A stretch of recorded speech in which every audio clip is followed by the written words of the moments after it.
Rusija, mesto Veliki Novgorod. Starodavni Kremelj v središču mesta. Okoli Kremlja je bil narejen obrambni jarek. Skozi ta jarek mora teči voda. Tu pa že dolgo ni vode. Majhne luže so ostale. Po vsej dolžini jarka na mestni strani ni vode. Nekaj vode priteče po močnem deževju. In spomladi, ko se sneg stopi. Tako jarek ni ovira za sovražnik. In nima utrdbenega pomena. Upoštevajte, da ima jarek ravno dno. Jarek starodavne trdnjave ni napolnjen z vodo, ker se dno jarka nahaja višje od reke Volhov, ki teče v bližini.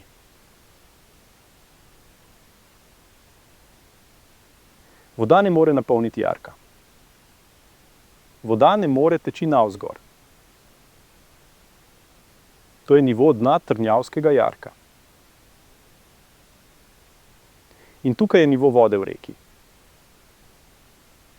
Razlika v nivojih je jasno vidna. V preteklosti je bil nivo vode v reki višji.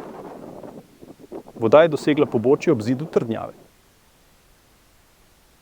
Tam je bil rečni breg. S prstom pokažem, kje je nivo dna trdnjavskega jarka. Približno na tej višini.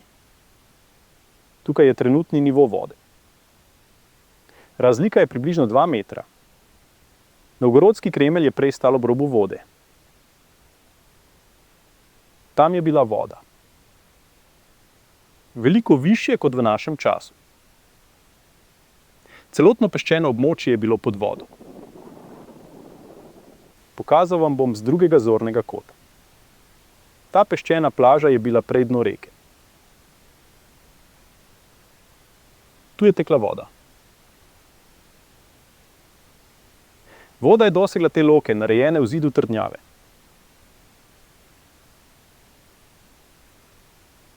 V tem primeru bo trdnjavski jarek na mestni strani rahlo napolnjen z vodo. Kremelj v Velikem Novgorodu je bil zgrajen na drugačni vodni gladini. Potem pa se je količina vode občutno zmanjšala. Potem se je trdnjavski jarek posušil. Zgodovina znanosti skriva pred ljudmi dejstvo znatnega zmanjšanja količine vode v nedavni preteklosti.